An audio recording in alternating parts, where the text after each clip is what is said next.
आउज़ुबिल्लाहि मिनश्शैतानिर्रजीम बिस्मिल्लाहिर्रहमानिर्रहीम। बारान रहमत आज न्यूज़ की सहरी ट्रांसमिशन के साथ मैं हूँ आपका मेज़बान सैयद शहरियार आसम। आज हम तीसरी सहरी की नशिस्त में मौजूद हैं।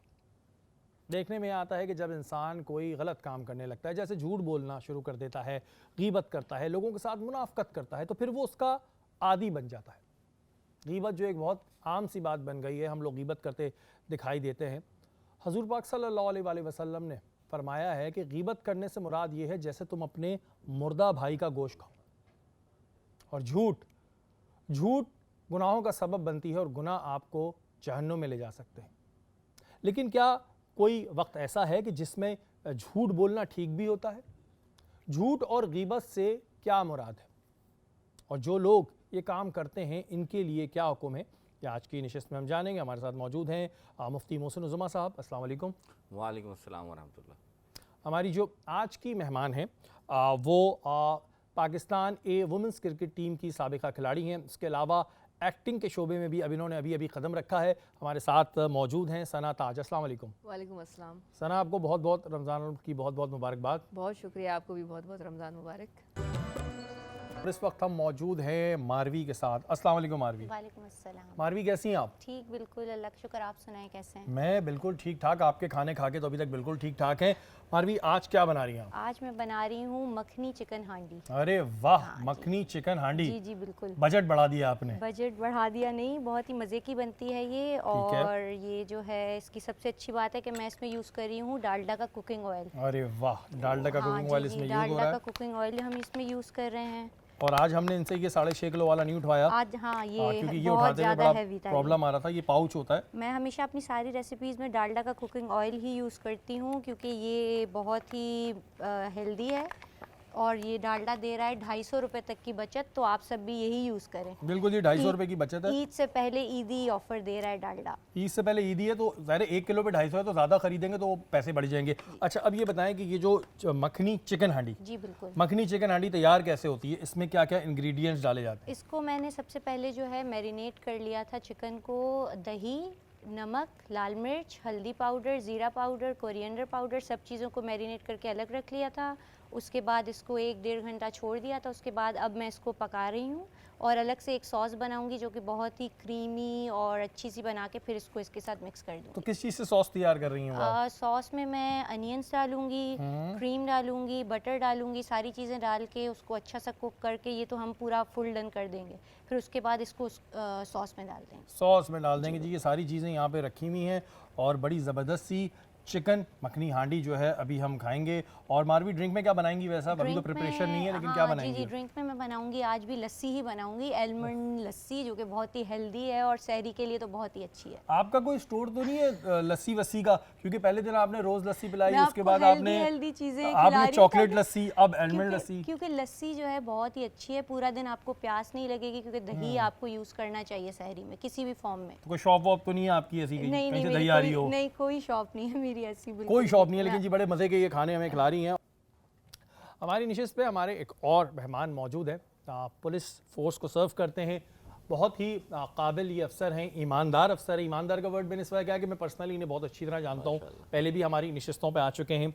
हमारे साथ मौजूद हैं डॉक्टर कमर रिजवी साहब, SSP हैं RRF and crowd management unit. अस्सलाम वालेकुम।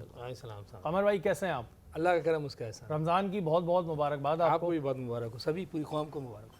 कमर भाई, पुलिस फोर्स जो है वो पूरे हमें साल काम करती दिखाई देती है। अब चाहे रमज़ान मुबारक हैं, मुहर्रम राम आते हैं, इसके अलावा कोई और त्यौहार आता है, पुलिस बड़ा बिजी रहती है। तो अभी रमज़ान में किस तरह मैनेज कर रहे हैं आप? जी, रमज़ान में पुलिस की मुख्तलिफ ड्यूटियाँ हैं। बिल्कुल, जहाँ क्राइम को कंट्रोल करना है, वहाँ ट्रैफिक भी आप जानते हैं कि माशाल्लाह बहुत लोग निकलते हैं और जितनी रोड्स हैं वो इनंडेटेड हो जाती हैं गाड़ियों से, और फिर अपनी मर्जी से खड़ा करके भी चले आते हैं हाँ, गाड़ी। बस ये कि उनको मैनेज करना, क्राउड मैनेजमेंट तो यही है।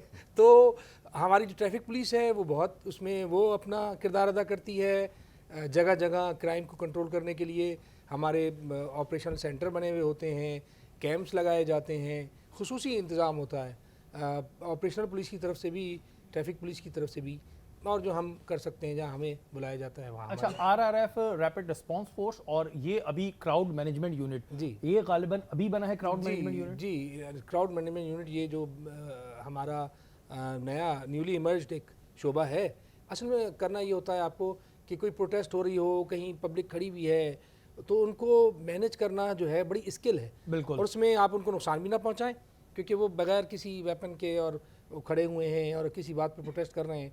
तो ये भी है कि आप लोगों को रास्ता ना बंद करने दें, क्योंकि जो दीगर पब्लिक है उसका क्या कसूर है कि उनके रास्ते बंद हो जाएं या उनकी गाड़ियों को कोई नुकसान पहुंचाए।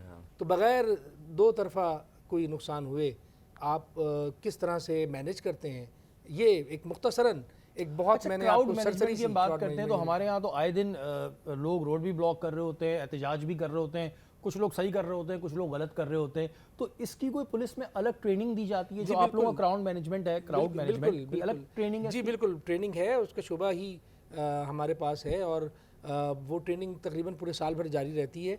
उसमें हम एक जो नए रिक्रूट्स आते हैं उनको लॉन्ग ट्रेनिंग है और उसके बाद उनके रिफ्रेशर कोर्सेज भी बार बार करवाए जाते हैं।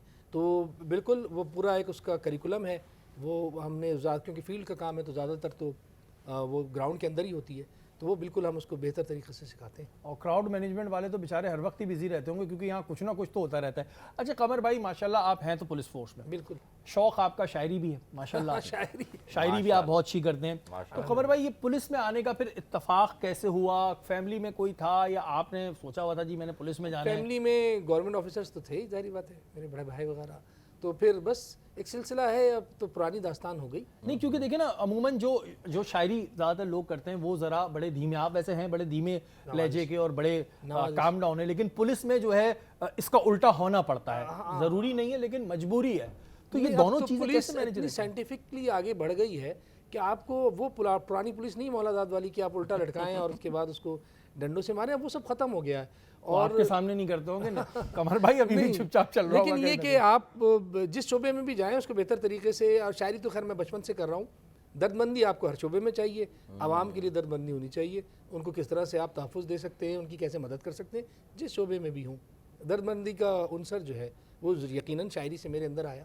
अच्छा, मैं क्योंकि पुलिस फोर्स में, क्योंकि हमारा तो कोई 15-16 साल से पुलिस फोर्स के साथ बड़ा काम रहा है, तो कुछ अफसरान ऐसे होते हैं कि जिनसे हम मिलते हैं तो हम कहते हैं यार ये कैसे, लेकिन बहुत अच्छा कमर भाई के बारे में ये बात मैं इसलिए कह रहा हूँ क्योंकि ज़ाहिर है हम तो काम करते रहते हैं, हमें सभी का पता होता है जो रिकॉर्ड अल्हम्दुलिल्लाह इनका है वो वाकई आपको जैसे कहते हैं ना तारीफ़ के काबिल है। हमारे ज़्यादातर ऑफिसर्स ऐसे ही हैं, वो बद अच्छा बदनाम बुरे वाली वो आ गई है। कमर भाई, मैंने इसमें देखा कुछ जो हैं वो अच्छे हैं, अब वो एक डिबेट कहीं और चली जाएगी। सना, आपकी जाने बातें हैं, क्रिकेट और फिर एक्टिंग दोनों अलग अलग चीज़ें। तो पहले क्रिकेट का बताएं, कैसे शौक हुआ? क्योंकि हमारे यहाँ ज़्यादातर जो लड़कियां हैं वो बैडमिंटन, टेबल टेनिस इनमें ज़्यादा नज़र आती हैं, क्रिकेट में फिर आई। अब ठीक है, थोड़ा बहुत पाकिस्तान पीसीबी की तरफ से भी कुछ फेवर्स मिलना शुरू हैं। तो पहले तो ये बताएं कि क्रिकेट का सफ़र था ये कैसे शुरू हुआ?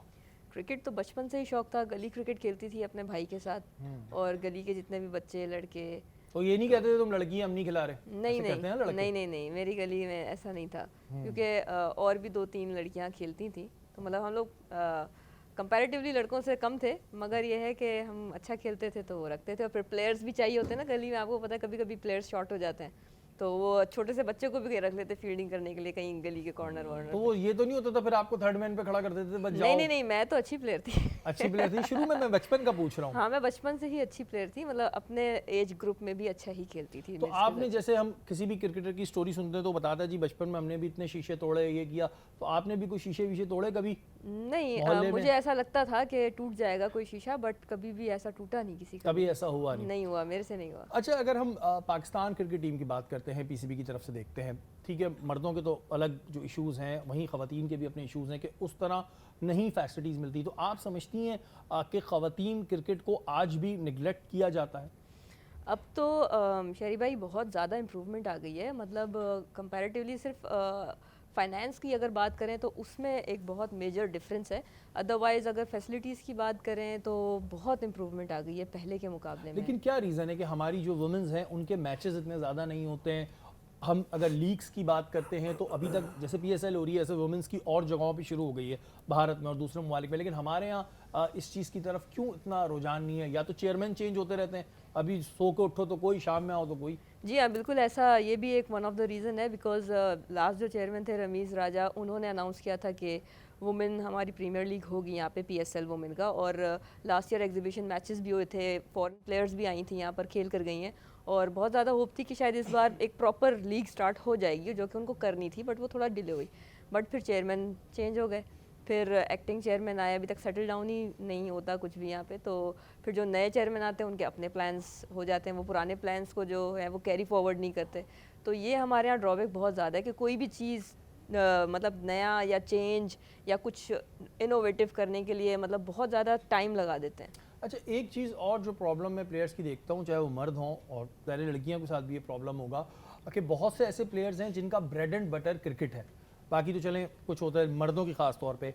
हमने ये देखा है कि जी वाजिबात अदा नहीं होते हैं, PCB की जानिब से भी वाजिबात नहीं अदा होते, मैचेस खेले हुए साल साल गुजर जाता है, पैसे नहीं मिलते। ये इससे कितना प्रॉब्लम होता होगा एक प्लेयर को जिसका bread and butter he cricket है? बहुत ज़्यादा होता है, स्पेशली वुमेंस क्रिकेट में तो बहुत ज़्यादा है, क्योंकि जो वुमेन क्रिकेटर है वो कम्प्लीटली बेस्ड होती है या तो अपनी फैमिली के ऊपर या तो फिर क्रिकेट के ऊपर, ठीक है।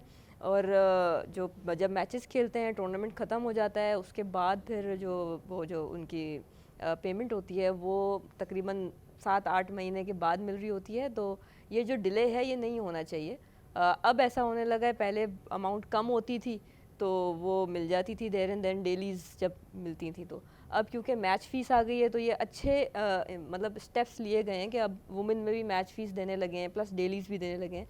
तो जब मैच फ़ीस ज़्यादा है तो वो जो बड़ी अमाउंट है वो डिले कर देते हैं। ये जी कुछ इश्यूज होते हैं जिसकी वजह से मैं कहता हूँ कि प्लेयर्स काफ़ी हमारे मुल्क में ऐसे हैं जो अच्छे प्लेयर्स हैं, लेकिन ज़ाहिर है फिर जब ये प्रॉब्लम्स आती हैं तो जिनका ब्रेड एंड बटर होता है, जो फाइनेंशियल तौर पे स्ट्रॉन्ग नहीं होते, टैलेंट बहुत होता है उनमें, लेकिन जब वो स्ट्रॉन्ग नहीं होते फाइनेंशियल तौर पर, उनको पैसे नहीं मिलते, तो फिर वो क्रिकेट से दूर हो जाते हैं।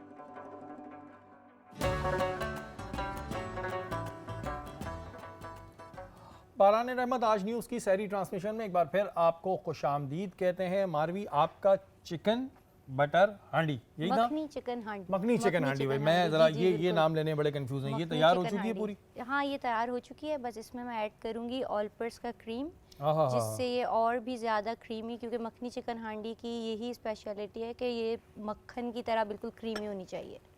तो इसको अच्छा, कल हम यही जो बात कर रहे थे कि ऑलपर्स की जो चीज़ें हैं खाने की, ये क्रीम व्रीम ये खानों में डलती हैं, तो आज देख भी लें जी किस तरह डलती हैं। बिल्कुल। क्रीम जब भी मुझे यूज़ करनी होती है किसी भी खाने में, मैं ऑलपर्स की ही क्रीम यूज़ करती हूँ, क्योंकि इससे बहुत ही स्मूथ कंसिस्टेंसी आती है किसी भी डिश की। अच्छा, ये अब कितना हैवी हो गया ये बताएं आप, कितना हैवी हो गया? क्योंकि आप खुद तो कम खाती हैं, अब हम लोग ज़्यादा खा लेते हैं। नहीं, ये कितना इतना हैवी नहीं है। मैं इसीलिए ऑलपर्स की क्रीम ही यूज़ की है ताकि ये हैवी ना हो, ये इतना आपको हैवी फील नहीं कराती, बिल्कुल लाइट सा ही फील कराती है। यही कह के ये 30 दिन में हमारा 5-6 किलो वजन बढ़ा देंगी, यही बातें कर करके। खुद थोड़ा थोड़ा खाती हैं, ये खुद थोड़ा थोड़ा खाती हैं, लेकिन लग बड़ी ज़बरदस्त रही है, और ऊपर से इसमें ऑलपर्स की क्रीम डल गई है। ये बताएंगे जी, ड्रिंक आपने तैयार कर ली है, आलमंड लस्सी। जी, आलमंड लस्सी वो भी तैयार कर ली। इसकी रेसिपी क्या, मतलब किस तरह बनती है? इसको बहुत ही सिंपल रेसिपी है। मिल्क, आलमंड और इसमें हमने दही डाल के इसको ब्लेंड कर लिया है। जिसको जितना स्वीट रखना है अकॉर्डिंग टू टेस्ट, वो उसको उतना स्वीट रख सकता है। तो ये रेडी हो जाती है। बहुत ही इजी रेसिपीज़ हैं सहरी के लिए, मखनी चिकन हांडी और आलमंड लस्सी। नाज़रीन, बात हो रही थी झूठ और गीबत के हवाले से, जो हमारा आज का मौजू भी था। मोहसिन भाई, अगर हम गीबत की बात करते हैं तो बड़ी आम सी बात है, ये तो लोग आपस में कर रहे होते हैं। मैं उठ के जाऊँगा, पीछे 2 लोग शुरू हो जाएंगे, या मेरे पास से उठ के जाएगा तो लोग शुरू हो जाएंगे। गुनाह इसका इतना बड़ा बताया कि मुर्दा भाई का गोश्त खाने के बराबर है। तो मोहसिन भाई, क्या रीज़न है? और जो लोग ये काम बहुत जिसे कहते हैं ना बहुत ज़्यादा ही कर रहे हैं, इनके लिए क्या हुक्म है? औज़ु बिल्लाहि मिनश शैतानिर रजीम, बिस्मिल्लाहिर रहमानिर रहीम। क़ाल अल्लाहु तआला फ़िल क़ुरआन मजीद वैलुल लिकुल्लि हुमाज़तिन लुमज़ा आमनतु बिल्लाहि सदक़ल्लाहुल अज़ीम।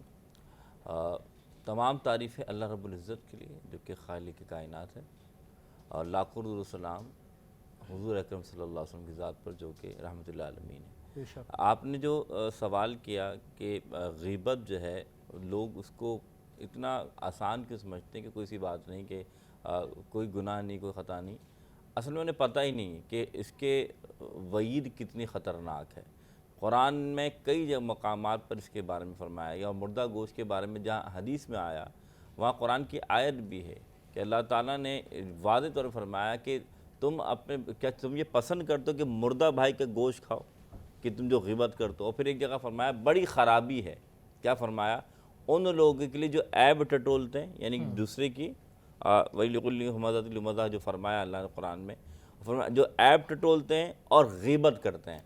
तो अल्लाह कुरान में फरमा रहा है उन लोगों की, अल्लाह फरमा दे कि तुम्हारे लिए आगे, हम कहते हैं कि भाई आगे मत जाओ, ख़तरा है, तो अल्लाह फरमा रहा है कि तुम ये काम कर रहे हो जो गीबत करो, लोगों के ऐब तलाश करो, वला तजस्ससु, कि तजस्सुस करने के लिए रब ने मना फरमाया कि किसी के ऐब को तलाश करने के लिए तजस्सुस करो, ठोक लगाओ। तो कुरान कहता है कि जब तुम ऐसा काम करते हो तो अल्लाह ताला ने तुम्हारे लिए एक दर्दनाक अज़ाब तैयार करके रखा है। फिर दूसरी बात, गीबत करना हम इसको क्या समझते हैं, गुनाह सगीरा। गीबत करना गुनाह कबीरा है, ऐसा गुनाह। देखिए फिर बात करेंगे, जब आपने किसी शख्स की गीबत कर दी या ऐब बयान कर दिया, हुजूर अकरम सल्लल्लाहु अलैहि वसल्लम ने फरमाया अल्लाह उस वक्त तक माफ़ नहीं फरमाएगा जब तक कि उस शख्स के पास आप जाकर ये ना कि भाई मैंने आपके बारे में गलत बयान नहीं फरमाई है या मैंने आपके ऐब को बयान फरमाया।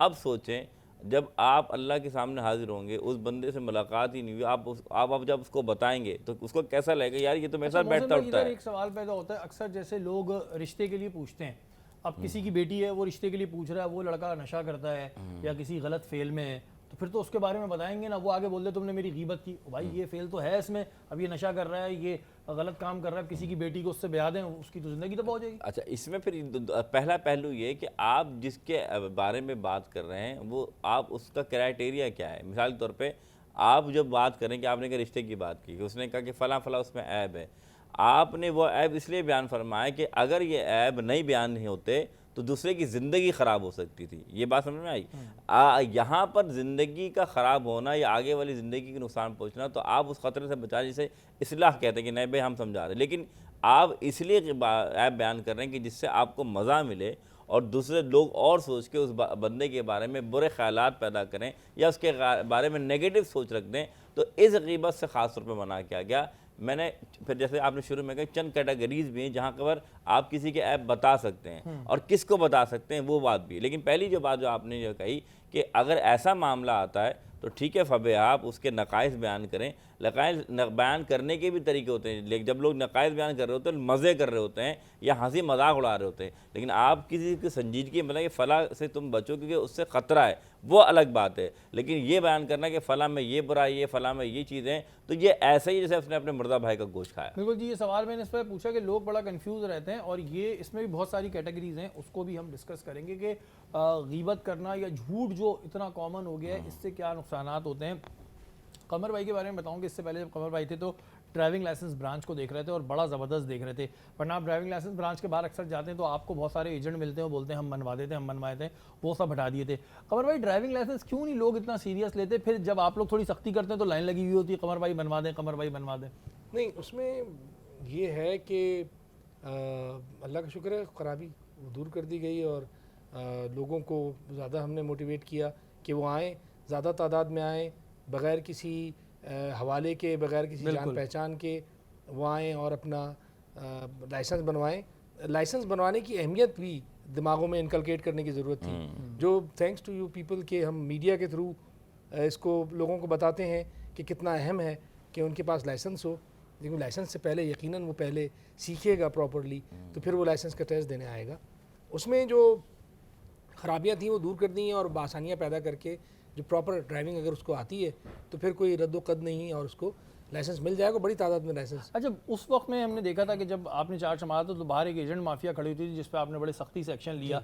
ये लोग जो हैं ये बेवकूफ़ बनते हैं उनसे या उनकी अंदर बाकी सेटिंग होती है? देखिए, हमारी आवाम बड़ी सादा है और किसी को बेवकूफ़ बनाना अगर वो होता, खुद बेवकूफ़ बनने वाले का जुर्म होता तो ये हमारे कानून में जुर्म ना होता।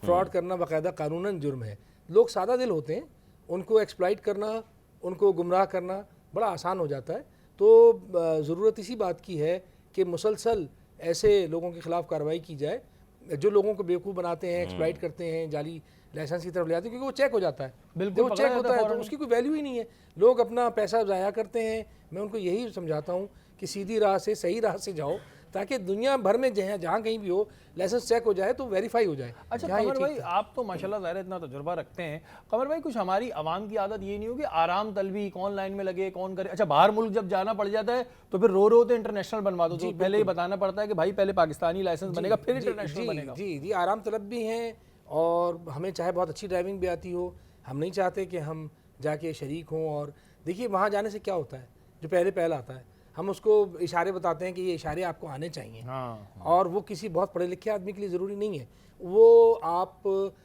बनाए ही इसीलिए जाते हैं साइंस जो होते हैं हमारे ट्रैफिक के, कि वो एक अनपढ़ आदमी भी देख के, जिसके कोई मुताला नहीं, वो भी देख के उसके बाद हमने एक और आसानी की कि क्लिक कंप्यूटर के पास आप जो टेस्ट देते हैं कंप्यूटर के ऊपर जाके, उसमें सिर्फ सिंगल क्लिक है, वो भी हमारे लोग खड़े होते हैं, वो गाइड कर देते हैं कि सवाल ये आया है और इस तरह से आप क्लिक कर दें।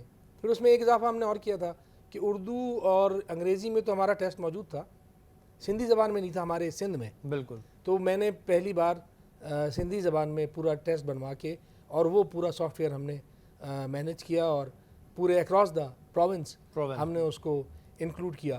तो किसी को देखिए ड्राइविंग तो एक स्किल है, वो आनी चाहिए, कोई मखसूस ज़बान है और अंग्रेज़ी या उर्दू या कोई फर्क नहीं पड़ता। हम कहते हैं इसको बहुत आगे बढ़ाएं, हमारे मुल्क की जितनी ज़बानें उन सब में ये बन जाए। लेकिन अल्लाह का शुक्र है कि लोग जब आते हैं उन्हें पता चलता है, उन्हें रिसेप्शन से ही तरबियत शुरू हो जाती है कि उन्हें कौन सी बुक चाहिए, वो बुक लें, उसमें साइंस पढ़ें, वो साइंस पढ़ के आएँ, उसके बाद टेस्ट में अपेयर हों और उस बजाय किसी को डॉज देने के सीधे सादा तरीके से आप आएँ, टेस्ट दें और अपने लाइसेंस। और हमने तो भाई इनके जब इनका टाइम था, अभी भी माशाल्लाह मामला काफ़ी बेहतर हो गए, तो हमने बड़ी पॉजिटिव चीज़ें देखी। ये जो लोग बाहर खड़े हुए एजेंट से बेवकूफ़ बन रहे होते हैं वो लाइसेंस आपको बना के ला देगा, लेकिन वो किसी काम का नहीं है।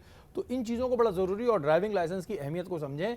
इसे ये ना समझें कि जी मेरी सोर्स है, मैंने फ़ोन मिला के किसी के कान पे लगा देना है या मुझे कौन पकड़ेगा या मेरे आगे प्रेस लिखा हुआ है, इससे कुछ नहीं होता। लाइसेंस आपके लिए बहुत ज़रूरी है। सना, अभी आपसे बात हुई थी कि जी क्रिकेट में क्या प्रॉब्लम्स हुई क्या नहीं हुई, लेकिन हमें ज़ाहिर ये भी हमने देखा कि आपने पाकिस्तान ए में होते हुए बड़े अच्छे रिकॉर्ड्स कायम किए। मैं चाहूँगा थोड़ा वो भी अपने हमारे नाजरीन से शेयर कीजिए अपने रिकॉर्ड्स के बारे में।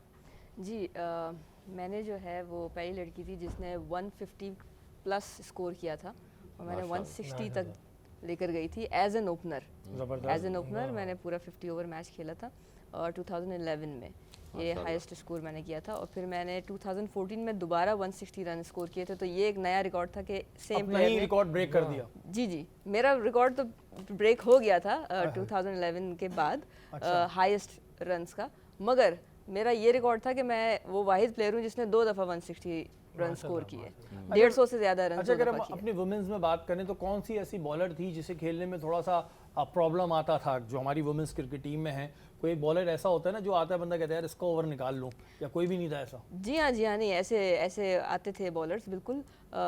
मतलब ज़्यादातर जो पाकिस्तान टीम को रिप्रेजेंट कर रही होती थी वो वाले बॉलर्स बहुत ग्रूम होते थे, तो उसमें से कुछ तंग करते थे, तो उसको ज़रा देखभाल के खेलना होता था। लेकिन चैलेंजिंग भी होता था कि जब हम उनके ऊपर शॉट्स निकालते थे तो फिर माना जाता था कि कितना क्वालिटी बैटिंग आप कर रहे हो। अच्छा, आजकल कुछ हमारे प्लेयर्स आए हुए हैं जैसे ख्वाजा नाफे आया हुआ है, साइम अयूब आया हुआ है, इनके बारे में मशहूर है जी एक ही शॉट मारते हैं फिर पलट के उधर देखते भी नहीं चाहे कैच हो गया हो। तो ये कितना ज़रूरी होता है बैट्समैन के लिए कि वो जी सारी तरफ ड्राइव खेलना जानता हो, यही नहीं कि एक ही जगह ड्राइव मारे जा रहा हो? नहीं बहुत ज़रूरी है बैटिंग में कि आपके पास वेरिएशन होनी चाहिए शॉट्स की। आजकल वही कामयाब है जिसके पास वेरिएशन है। और फिर प्लस जो हमारी बेसिक्स हैं कि मतलब भाई आपको ड्राइव वगैरह, जैसे बाबर आजम एक क्वालिटी बैट्समैन है, अगर आपको क्वालिटी बैट्समैन में अपना नाम लेके आना है, जैसे सचिन हो गए, विराट कोहली हो गए, बाबर आजम हो गए और मिसबाउल हक हैं, आज तक लोग इनको इसलिए जानते हैं क्योंकि वो एक क्वालिटी बैट्समैन थे और वो लंबा परफॉर्म करते हैं। जो इस तरह से फैंसी शॉट्स क्रिएट करके वो एक सिग्नेचर अपना बनाने की कोशिश करते हैं और एक चले एक्स फैक्टर लेकर आते हैं वो पर्सनैलिटी वाइज, मगर वो फिर लंबा नहीं चल पाते। वो कुछ दिन की बात होती है, वो थोड़े दिनों का एक मतलब एक वो समझ लें कि शो करने के लिए आते हैं, वो परफॉर्म करने के लिए नहीं आते। अच्छा, ये चीज़ हमारे यहाँ बड़ी आ गई है। मैं ज़रा PSL की ट्रांसमिशन भी कर रहा हूँ, वो देख भी रहा हूँ कि अभी जो कुछ बॉलर्स आए नए अभी इतना उनका नाम नहीं है, लेकिन स्टाइल वो बड़े ऐसे मार रहे हैं ख़तरनाक कि भाई पता नहीं क्या हो गया है। तो ये स्टाइल के चक्कर में परफॉर्मेंस उनकी ज़ीरो हो जाती है कुछ दिनों बाद। लेकिन ये स्टाइल मारने का क्यों आ गया हमारे यंगस्टर में कि जी हमको स्टाइल मार के दिखा दें पहले? मे भी पता नहीं उनको शायद मॉडलिंग वगैरह का शौक़ हो या इस तरह का कुछ हो जिसकी वजह से वो अपने परफॉर्मेंस के ऊपर फोकस करने के बजाय ज़्यादा स्टाइलिंग के ऊपर ज़्यादा फोकस करते हैं। तो आप जब बैटिंग करती थी तो आप भी स्टाइल दिखाती थी कोई के सेंचुरी मारने के बाद बल्ला घुमा दिया यूँ पिच पे आगे? नहीं, क्योंकि देखें बैटिंग तो सबसे डिफ़िकल्ट डिपार्टमेंट है।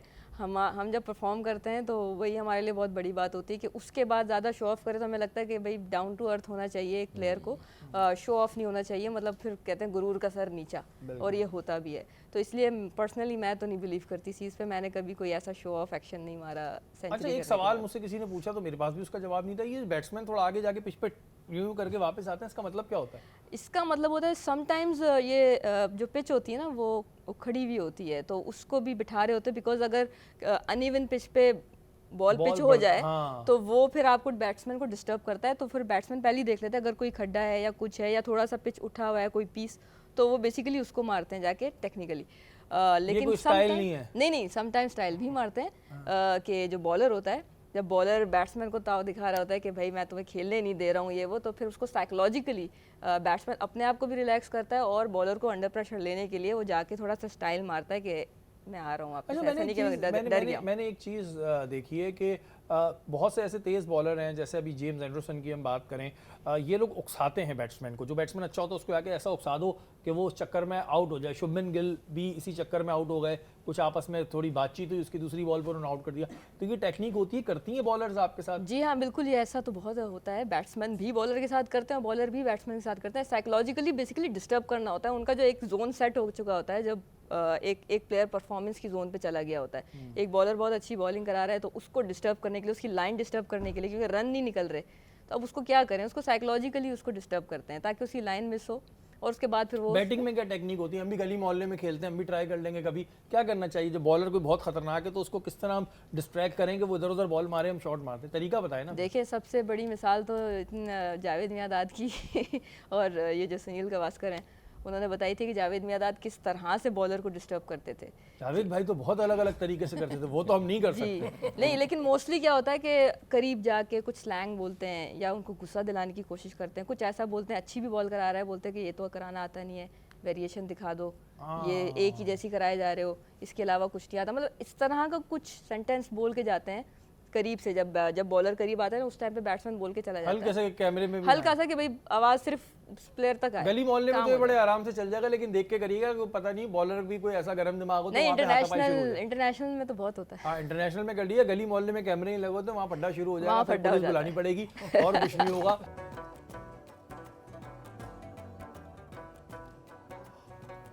बारान रहमत आज न्यूज़ की सहरी ट्रांसमिशन एक बार फिर आपको खुशामदीद कहते हैं। सहरी का दस्तरखान इस वक्त यहाँ पे लगा हुआ है और हम लोग अपनी सहरी भी कर रहे हैं और अपने मेहमानों से पूछेंगे जो मारवीन है, क्या था, बटर चिकन हांडी। हाँ, जी जी। बटर चिकन हांडी बनाई हो, कैसी बनाई है? मोहसिन भाई कैसी लगी आपको? बहुत बेहतरीन। और फिर मैं कहूँगा आपने जो तेल वगैरह जो इस्तेमाल किया है बिल्कुल बैलेंस किया है, बहुत बेहतरीन अल्हम्दुलिल्लाह। बहुत बेहतरीन है। आप बताएं कमर भाई, आप वैसे फूडी हैं, पहले तो ये बताएं।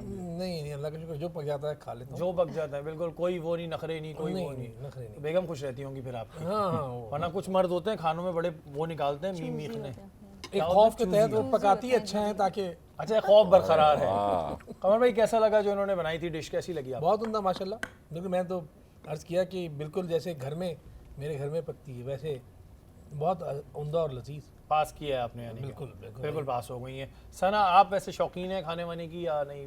नहीं, मैं तो शौकीन हूँ खाने की। शौकीन हैं आप, हाँ, लगता नहीं है, लेकिन आपको कि आप खाने की शौकीन होंगी। बंद कर लेते अच्छा, हैं। बर्न कर लेती हैं। आप बताएं कैसी लगी आपको? बहुत ज़बरदस्त। मैं इनसे यही बात कर रही थी कि जो मखनी हांडी होती है यूजुअली बहुत हैवी होती है, मतलब 4-5 लुकमे खाने के बाद फिर और नहीं खाई जाती, मगर ये इतनी ज़्यादा लाइट है, जैसे कि जब ये बना रही थी और ये बोल रही थी, ये बिल्कुल वैसी ही है। हाँ, कैलोरी काउंट करके आप अगर रखेंगे तो वो कैलोरी मतलब आप खा पा रहे हैं बहुत इजीली, तो इसका मतलब इतना ज़्यादा कैलोरी हैवी कैलोरीज नहीं है इसके अंदर। तो किस और तरह आप कैलोरी हम काउंट करके रखें, आप जरा ये भी आप बताएं ना। अच्छे क्या अच्छे करें उसको? इंग्रेडिएंट्स यूज़ करें और जैसे हमने ऑलपर्स यूज़ किया वही यूज़ करें, ये सब ठीक है। चीज़ें। तो इसे ये वैसे आपने इतनी लाइट बनाई है, ये जितना जितना आप लाइट बोलती हैं उतनी ही लाइट आपने हांडी बनाई है, तो ये ऐसी घर में भी कभी आप कुकिंग वुकिंग करती हैं? हाँ, घर में भी कुकिंग करती हूँ, कुकिंग का शौक है। पक्की बात है, ये पक्की बात। घर वाले देख रहे होंगे, घर वालों को पता है अच्छी कुकिंग क्योंकि अमूमन जो लोग कुकिंग कर रहे होते हैं ना, वो अपने घर पे नहीं करते। घर पे करती जो हूँ, प्रोफेशनल अगर- शेफ्स होते हैं वो हाँ कहते हैं हम जी। घर पे नहीं करेंगे, मतलब मूड पैसे दो होगा फिर करेंगे। नहीं नहीं, ऐसा कुछ नहीं है, मूड होगा तो करूँगी वरना नहीं करूँगी, कोई वो नहीं है। बस ये है कि मुझे शौक है कुकिंग का। कुकिंग का तो शौक। हाँ जी जी, अच्छी बनती हैं सब चीज़ें। एक और बात भी हो सकती है ना, जी। जी डरते हो अपने हाथ के खाना। हाँ, अपने हाथ का कौन रिस्क ले, लेकिन ये अच्छा बनाती हैं जी हमारी शेफ, बहुत अच्छा खाना बना रही। कमर भाई, जैसे आपने कहा कि आपको कुछ भी खिला दिया जाता है, मतलब घर में वो वाली चूजी अच्छी चीज चूजी नहीं है, आप इतने चूजी नहीं हाँ, है। बिल्कुल। तो माशाल्लाह आपके कितने बच्चे हैं, कितने आपके? मेरे माशाल्लाह, I have 2 daughters and 1 son। अच्छा, माशाल्लाह माशाल्लाह। तो ये आपने जो कहा कि भाभी हैं वो अभी तक उस चक्कर में अच्छा बनाई थी कि आप शोर करेंगे, अगर कभी खाना मज़े का ना बने तो आपका क्या रिएक्शन होता है, आप क्या करते हैं? कभी कभी हो जाता होगा ना ऐसा। देखिए आप ये कह रहे हैं ना जंगल में शेर होता है, हाँ। तो क्या करोगे भाई? हाँ। तो शेर के सामने आप क्या कर सकते हो? अच्छा, तो आपने घर मान में- लिया। घर में कौन शेर होता है? नहीं मतलब लोगों के जहन में होता है ना भाई पुलिस वाले हैं तो ये कहाँ भाई पुलिस फोर्स में है, ये कहाँ घर में, तो इनके भी घर में एक वो होंगे, घर में सब शौहर होते हैं, हाँ। ये फिर बीवियां होती हैं। वही जुल्म की दास्तान है। कोई ओए। कोई ऑफिसर नहीं होता, चाहे किसी भी शोबे से, चाहे बाहर कितने भी सलूट पड़ रहे हो, घर में कुछ नहीं। कुछ नहीं। ये बड़ी वैसे कसम से घर की जो बातें होती हैं ना घर की होती हैं। अच्छा सना, आप ये बताएं, आपका वैसे बचपन की अगर हम बात करते हैं तो आपका बचपन कैसा था? कितनी आप शरारती थी, क्या करा करती थी आप? नहीं, मैं शरारती बच्ची थी। थी? हाँ, नहीं मैं शरीफ बच्ची नहीं थी।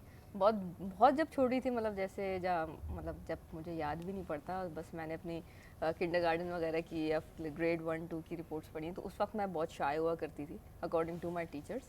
लेकिन जब से मुझे याद है तो मैं बिल्कुल भी शाय नहीं थी। कोई शर्माना वरमाना? हाँ, टीचर्स के आगे थोड़ा सा इतना ज़्यादा रोब होता था टीचर्स का कि हम लोग डर के रहते थे, बट जैसे ही टीचर क्लास से जाती थी तो सारी लड़कियों में सबसे ज़्यादा नॉटी मैं ही होती थी। तो कितनी दफा क्लास से बाहर खड़ी हुई हाथ ऊपर करके? हाँ, नहीं हुई हूँ। हाँ होते हैं ना भाई, हमारे दौर में ये पनिश होती थी वैसे। एक बार मैंने अपनी ग्रेड 9 में थी तो मैंने अपनी प्रिंसिपल पाकिस्तान स्टडीज़ पढ़ाती थी, तो बहुत बोरिंग सब्जेक्ट लगता था, बहुत ड्राई ड्राई। बोर हो रही थी मैं, तो मैंने कहा क्या करूँ, तो मैंने उनका ये स्केच बना दिया था। अरे अब मैंने उनका स्केच बना दिया था, और मतलब ऐसा कोई वाहियात स्केच नहीं बनाया था कि जैसी मैंने ड्राइंग थी वैसा स्केच था? जैसी वो थी वैसे, जैसा वो पढ़ा रही थी बाकायदा उनके एक्शन, मतलब उनका हैंड मूवमेंट बाकायदा ऐसा हो रहा था, तो मैंने वैसे ही बनाया। कोई बुरा नहीं बनाया कि देख के वो सबकी हंसी निकल जाए, अच्छा बनाया था। मेरी ड्राइंग अच्छी थी शुरू से ही, अच्छा बचपन से। चले फिर तो सही है। मगर वो पता चल गया, मतलब देखा तो फ्रेंड्स ने तो हंसने लगी, तो पकड़ी गई मैं। बट वो बहुत नाराज़ हो गई कि मेरी तुमने पिक्चर बना दी है, और उन्होंने मुझे एक दिन पूरा बाहर खड़ा रखा। पूरा दिन तो पूरा एक। अच्छा, अगर ये कोई लड़का होता ना उसको बाहर खड़ा करता, वो ग्राउंड में निकल जाता और खेल कूद के आया था। हम लोगों ने ये बहुत किया। अच्छा कमर भाई, ज़ाहिर है आपको शायरी भी आप कब से कर रहे थे, कमर भाई ये शौक कैसे हुआ आपको, या फैमिली में हाँ, मेरे फादर अजमत बिलग्रामी, वो तो उस्तादुल असतज़ा थे, और बचपन से देखा उनके साथ मुशायरों में गए, पैदा होते ही कलाम सुना, और घर में किताबें शायरी की, घर का माहौल। मेरी वालदा को बड़ा आला ज़ौक़ था कलाम का भी। और अच्छा मुझे एक सवाल ऐसे मेरे जहन में आया कि आज का अगर हम दौर देखते हैं तो शायरी शौक़ है या इसको कोई अपना प्रोफेशन भी बना सकता है? क्या इतनी अर्निंग हो जाती है उन लोगों को जो बेचारा हमारे जो शायर हैं, क्या उनको इतनी अर्निंग होती है कि इसको ये प्रोफेशन के तौर पे भी रख सकते हैं, या ये एक शौक़ है? बड़ा आपने मुश्किल सवाल कर दिया। कुछ मालिक में तो ये बाकायदा प्रोफेशन के तौर पे है, और वो अपने आप की प्रेजेंटेशन अपनी बनाते हैं बाकायदा, और स्टेज पे परफॉर्म भी उसी तरह करते हैं। लेकिन हमारे यहाँ आप बरसरे रोज़गार हों, हाँ, घर वालों के नानो नफ़े का आप इंतज़ाम रखें, फिर आप कोई शौक़ पालें, चाहे मुसव्विरी हो चाहे शायरी हो, इसको आप प्रोफेशन भी बना सकते हैं। लेकिन इसमें और जब करें, जो भी फ़नून लतीफ़ा में से जो भी चीज़ इख्तियार करें, मेरा तो ये कहना है कि आप लाजमन उसके अंदर परफेक्शन लाएं। आप शायरी कर रहे हों चाहे आप पार्ट टाइम कर रहे हों, पार्ट टाइम और फुल टाइम की चीज़ होती कुछ होती नहीं है ये तो। ये आपकी कैफियत है, अच्छा, जो आपको शायरी तारी तो होती एक है। शौक़ भी है, मुसव्विरी, शायरी, नसर, हाँ। आप पे जब कैफियत तारी होती है तो आप तस्वीर खींचने बैठ जाते हैं। जब कैफियत तारी होती है, बिल्कुल।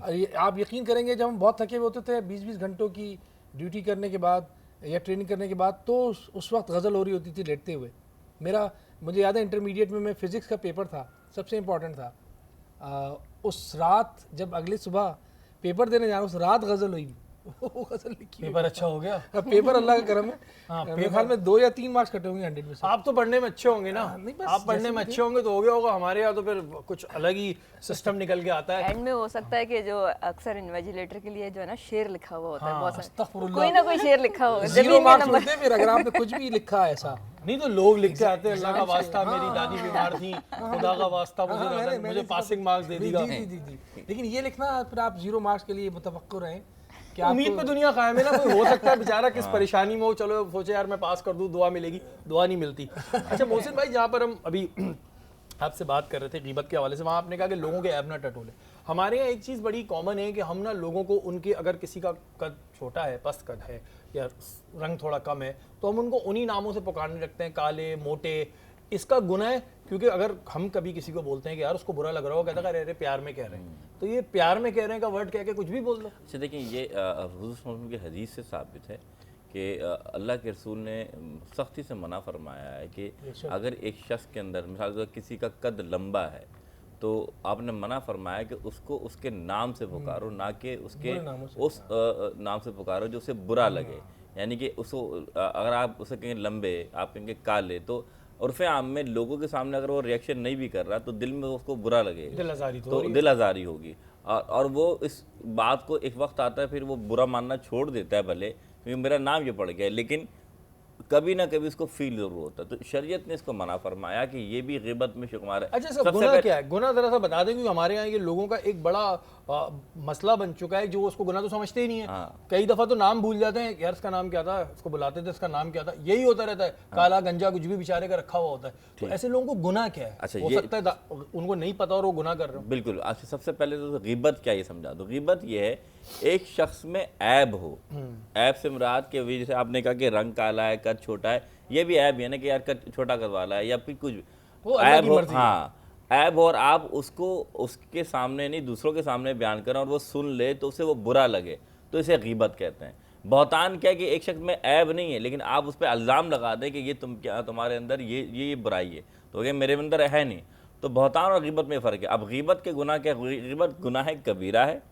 गिबत करने वाले के लिए रसूलुल्लाह सल्लल्लाहु अलैहि वसल्लम फरमाया है कि कोई इंसान का गोश्त खाना पसंद नहीं फरमाता, लेकिन जब वो गिबत करता है तो समझ लो उसी वक्त वो मुर्दा भाई, जिंदा भी नहीं, मुर्दा हो गया और उसका वो गोश्त खा रहा होता है। और गुनाह कबीरा क्या है, यानी कि ये अजाब क्या है? अल्लाह ताला जब तक उसे माफ़ नहीं फरमाएगा, जब तक वो दोज़ख की आग में जलता रहेगा, जब तक कि वो बंदा ना माफ़ फरमा दे। एक बात।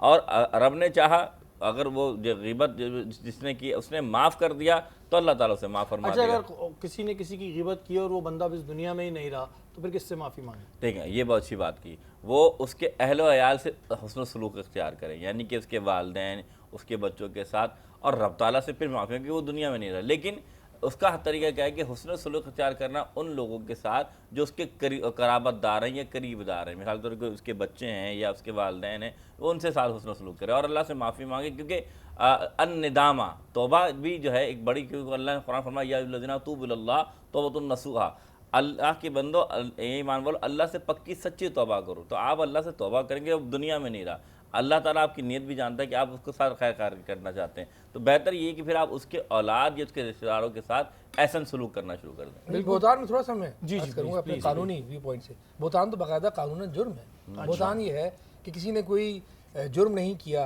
और आपने उसके लिए जाके कह दिया या उस पर मुकदमा दायर कर दिया या उसके खिलाफ झूठी रिपोर्ट दर्ज करा दी, तो ये बोतान एक बड़ी FIR जो B क्लास हो जाती है। आपने इम्प्यूट किया उसको, तो ये झूठा इल्ज़ाम लगाना, झूठी उसके खिलाफ कोई कानूनी कार्रवाई करना, ये बाकायदा जुर्म है और इसके ऊपर कानूनी कार्रवाई होती है। और जुर्म भी है और फिर इस्लामी अगर हम पॉइंट ऑफ व्यू से देखते हैं तो ये एक बहुत बड़ा गुनाह भी है, और तो इससे बिल्कुल बचना चाहिए। और भी बहुत सारे सवाल हैं जिसको हम डिस्कस करेंगे।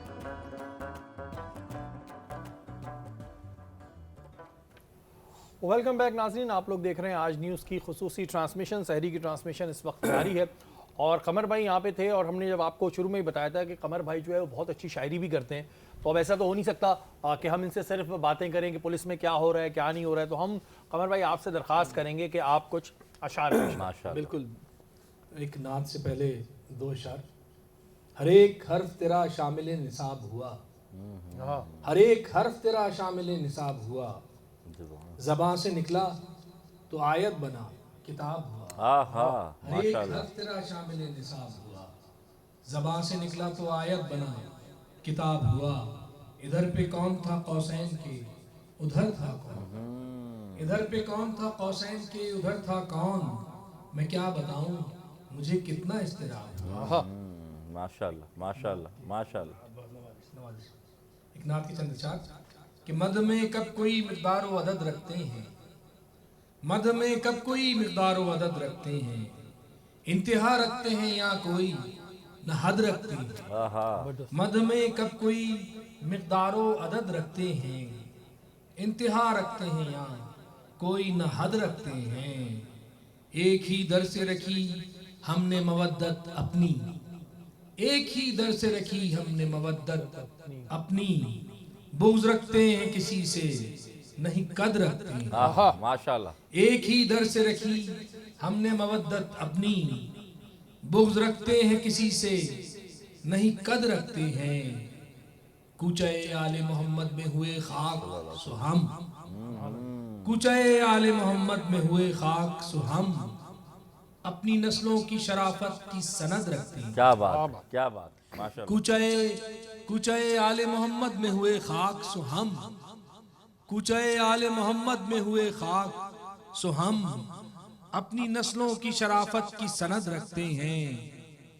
और रहम अज़मत के घराने पे इमाम ज़ामिन, रहम अज़मत के घराने पे इमाम ज़ामिन, आपके जद का करम आप सा जद रखते हैं। रहम अज़मत के घराने पे इमाम ज़ामिन, रहम अज़मत के घराने पे इमाम ज़ामिन, आपके जद का करम आप सा जद रखते हैं। और नात सुनते ही कमर कुदरत बारी ने कहा, नात सुनते ही कमर कुदरत बारी ने कहा, जा तुझे औच पे हम ताबा बद रखते हैं। नात सुनते ही कमर कुदरत बारी ने कहा, नात सुनते ही कमर कुदरत बारी ने कहा, जा तुझे औच पे हम ताबा बद रखते हैं। मध में कब कोई मिक़दार व अदद रखते हैं, मध में कब कोई मिक़दार व अदद रखते हैं। इंतहा रखते हैं या कोई न हद रखते हैं। माशाल्लाह, माशाल्लाह माशाल्लाह। कमर भाई, अब ये ना हो कि आपके पास कभी कोई आए पेशी पे और वो बोले सर एक दो अशार तो सुना दें। नहीं, लेकिन इसके बाद इंटरव्यूज़ के बाद अक्सर ऐसा हुआ है ऐसा कि जी बिल्कुल, कि लोगों ने मुझसे, नहीं कोई ऐसा बंदा जिसकी आपने क्लास लेनी है वो आगे कहे सर अशार तो सुना दें, ऐसा भी हुआ। ऐसा भी हुआ माशाल्लाह। तो सर उसके बाद अशार सुनाया या क्लास ली? नहीं, अकॉर्डिंगली जो करना चाहिए था वही किया। हाँ, लेकिन ये जो टैलेंट है ज़ाहिर है ये तो बचपन से है, पुलिस सर्विस अपनी जगह और बहुत अच्छा काम हो रहा होता है, लेकिन ये टैलेंट जो होता है बाय बर्थ होता है, जैसे कि इनके वालिद साहब से इनमें जिसे कहते हैं ना मुंतकिल हुआ। और जब भी आते हैं तो हम ज़रूर इनसे दरख्वास्त करते हैं कि हमें ज़रूर कुछ ना कुछ अशार सुनाएं, और आपने भी सुने। मोहसिन भाई, उस वक्त बात हो रही थी बोहतान लगाने की, जैसे कि कमर भाई ने भी बताया कि बोहतान लगाना जुर्म भी है। वहीं हम लोग कहीं ना कहीं बोहतान इस सूरत में भी लगाते हैं थ्रू सोशल मीडिया। किसी बंदे के बारे में कोई बात आती है, हमारे पास तो कोई तहकीक होती ही नहीं है कि इस बंदे ने फलाना फलाना काम किया, हमारे पास ना हमें उसकी पहले की स्टोरी पता होती है ना पीछे की होती है, लेकिन हम नीचे कमेंट्स में उसको बुरा भला कह देते हैं। ये भी एक बोहतान के ज़माने में आ गया कि हमें तो पता था नहीं, लेकिन हमने उसकी तारीफ़ कर दिया, उस चीज़ को हमने आगे बढ़ा दिया। तो इसका कितना गुनाह है जो लोग जाने अनजाने में कर रहे हैं? ये हदीस सुन लीजिए, और ये हदीस काफ़ी है जो मैं आपको बयान करने वाला हूँ। हुज़ूर ने फरमाया, आदमी के लिए झूठा होना इतना ही काफ़ी है कि वो दूसरों की बात सुनकर आगे पहुँचा दे। इस हदीस से मालूम हुआ कि हमने सोशल मीडिया पे किसी के बारे में सुना कि फ़लाँ ने ये काम किया है, हमने तहकीक नहीं की, हमने कोई बात नहीं देखी, हमने क्या किया, उसको शेयर कर दिया। बिल्कुल। और अब आपका ये शेयर करना, ये क्या है, ये आपको झूठा बना रहा। झूठे के बारे में कुरान ने क्या फरमाया, लानतुल्लाहि अलल काज़िबीन, अल्लाह की लानत है ऐसे लोगों पर जो झूठ बोलते हैं। फिर इसी तरह हुजूर ने जो फरमाया कि ये जो बहतान है, आजकल इसका बहुत आसान हल निकल गया, जो आपने कहा सोशल मीडिया के, बस आपने इल्ज़ाम लगा के छोड़ दो। हाँ, इल्ज़ाम क्या, अल्लाह रहम फरमाए, कोई तहकीक नहीं, बस आपने उससे सुना, इल्ज़ाम भी नहीं लगाया, बल्कि आपने कहा कि इसको ये सज़ा दी जाए। हाँ, आप सज़ा भी बता रहे भी हो। बन जाते हैं। हाँ, बड़ी अच्छी बात। मैं आपको जो बात आपसे भी, आप तो यहाँ तक बात करें ना कि इल्ज़ाम लगा दिया, फिर कहते हैं नहीं इस शख्स की तो ये सज़ा होनी चाहिए, इसको तो ये मिलना चाहिए। भाई तुम कौन होते हो? अच्छा, और कई दफ़ा सोसाइटी के प्रेशर में आके ऑर्गेनाइजेशंस उसको सज़ा दे भी देती हैं, बिल्कुल, फैसला होने से पहले। बिल्कुल। मैं आपको थोड़ा सा अर्ज करूं, मौलाना कायनात का बड़ा अच्छा कॉल है। जी जी जी। आप फरमाते हैं सुनी सुनाई का तो बिल्कुल भी यकीन मत करो, और देखे का भी आधा यकीन। देखे का आधा यकीन मैं किस तरह डिफाइन करूं? बड़ी आसानी से। देखे का आधा यकीन ये, एक शख्स अपनी दुकान पे झुका हुआ है, रात के वक्त सुनसान है, आप जब तक उससे पूछ ना ले, हो सकता है वो दुकान का ओनर और दुकान खोल रहा हो आपने चोर किसी काम से, आपने उसको चोर। देखे का आधा यकीन, बिल्कुल कमाल की बात है, बड़ा फसाहत है मौलाना कायनात की। बिल्कुल, अल्हम्दुलिल्लाह। और जैसे मौलाना कायनात के अभी ने कॉल फरमाया, ऐसा ही है कि आप किसी के ऊपर भी, कुरान ने जो फरमाया वला तजस्सुसू, कि तुम तजस्सुस ना करो, टटोलो नहीं कि भाई ये क्या है, जब तक कि इसकी, कुरान की हम आप बात करते हैं ना, जब तक कि उसके ऐप को यकीनन जान ना लो कि वाकई ऐसा हुआ है कि नहीं हुआ। आज सबसे बड़ा मसला ये, हमें गैजेट इस्तेमाल तो करना आ गया है, लेकिन उस इस्तेमाल में कहीं ऐसा ना हो कि आप बहुत बड़े गुनाहगार बन जाएं। अच्छा, और ये तो पता नहीं अभी कितने लोग ऐसे होंगे टेलीविजन स्क्रीन पे जो अगर इस बात को सीरियस होकर सुन रहे हैं कि वो गुनाह कर रहे हैं आप इस चीज, और ये वो गुनाह है जिसमें आपको फायदा नहीं, बस आपने एक कमेंट कर दिया और आपने कहा ठीक है। अच्छा मोहसिन भाई, इसमें एक चीज ये भी होती है, अल्लाह के नाम को आगे फैलाना बिल्कुल बेशक सवाब है, इसमें कोई दो राय नहीं है, लेकिन बहुत से लोग ऐसे मैसेजेस फॉरवर्ड करते हैं कि ये तुम 20 लोगों को फॉरवर्ड करो, तुम्हें आधे घंटे में खुशखबरी मिलेगी। आया ये तरीका सही है या गलत है? बहुत अच्छी बात की है अच्छा, आपने। ये जो सवाल आपने किया ना, ये बिल्कुल ऐसा सवाल है कि आज के माशरे को देखना चाहिए। नाउज़ुबिल्लाह, ना आप खुदा हैं, ना आप नबी हैं, और ना आपको अल्लाह ने इतना बड़ा कामिल वली बना दिया कि आपके कहने से ये सब शुरू होंगे, वरना फिर ऐसे ही तो आप अपने मसले हल कर लेते। हाँ, सही बात। अल्लाह के नाम आगे पहुंचाना या कुरान की आयत पहुंचाना ये तो सवाब का काम है, लेकिन इसमें ये कह देना कि अगर आप झूठ बोलना, इसमें ये कह देना, मैं अब इसके कह रहा हूँ कि ये कह देना कि अगर ये नाम अल्लाह का आप बढ़ाएंगे तो फला आपका काम हो जाएगा। आप अल्लाह के नाम के साथ झूठ बांध दें। इसी तरह हुजूर ने फरमाया, जो मेरे नाम यानी कि जो मेरे कलाम के साथ झूठ बांध ले, यानी कि फला शख्स ने ये कह रहे कि नाउज़ुबिल्लाह हुजूर ने ये लफ्ज़ अदा फरमाया, हुजूर ने फरमाया, तो हुजूर ने फरमाया उसका ठिकाना जहन्नुम है। यानी कि अगर इसने बात कह दी कि ये हुजूर ने फरमाया, हुजूर ने नहीं कही, तो याद रखिएगा कि ये शख्स डायरेक्ट जन्नत में नहीं जाएगा, डायरेक्ट जहन्नुम में जाएगा। और वो कोई भी हो, हुजूर ने कई मरतबा, और ये सही अहादीस से साबित है कि जिस शख्स ने ऐसी बात कह दी जो मैंने नहीं कही, तो वो यकीन जान ले कि उसका ठिकाना कहीं और नहीं, जहन्नुम हो। मोहसिन भाई, फिर इसकी तहकीक कैसे करें? हमने कहीं सुन लिया कि भाई हजूर पाक सल्लल्लाहु अलैहि वसल्लम ने ये फरमाया, चलो सुनो, अब हम कहते हैं यार हजूर का नाम आ गया, बात खत्म। तहकीक का तरीक़ेकार कहाँ से लाएं, तहकीक कैसे करें? हमारे पास जो आजकल बच्चे हैं उनको वैसे तो बहुत पता है कि गूगल पे क्या करना है, मैं यंगस्टर्स की बात कर रहा हूँ कि कहाँ जाके क्या करना है, लेकिन इस चीज़ की तहकीक कहाँ से करें कि आया ये बात कही गई है नहीं गई है? बिल्कुल, बहुत अच्छी बात है। देखिए, आसान हल है ये। आज आपके पास टेक्नोलॉजी, इसका इस्तेमाल भी है। मैं आपको कह रहा हूँ, आज आपका इस्लाम 360 पूरी मौजूद है, जिसमें 6 अहादीस की सही के साथ किताबें मौजूद हैं, मुकम्मल PDF शक्ल में। आपका चैट GPT आप इस्तेमाल करते हैं, वो तमाम उलूम उसके अंदर मौजूद हैं।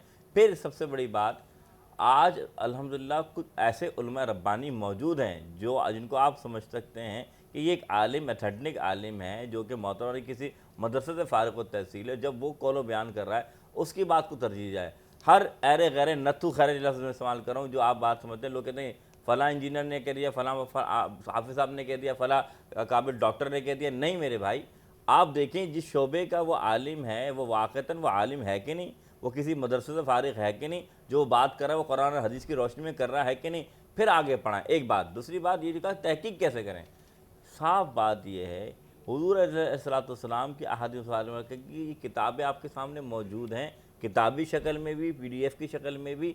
आप जब वो हदीस मारूफ देखें, यानी कि एक से कई मरतबा एक हदीस आपने सुनी, वो जैसे एक हदीस इन्नमल अमालु बिन्नियात, अब आपने ये मुझसे भी सुनी होगी, किसी और से भी नहीं, तो आप वो हदीस बयान करें मारूफ कि जो कई उलमा से आपने सुन चुके हो कि हाँ ये बात की जाती है। लेकिन अगर आप नई चीज़ सुने तो पहले उसकी तहकीक लाजमी कर लें कि आया ये बात कही है कि भी नहीं कही गई, क्योंकि अगर आपने ये बात कह दी कि वो शख्स ने तो झूठ माना ही, आपने उसका साथ दे दिया। अच्छा कमर भाई, ये जो झूठ वाला एक मसला है, ये हमारे एक बड़ी कॉमन चीज़ हो गई है। जी बिल्कुल। और बच्चे भी झूठ बोलते हैं, और उस वक्त हम उन्हें बड़ा क्यूट कहते हैं, देखो उसने हमसे झूठ बोला।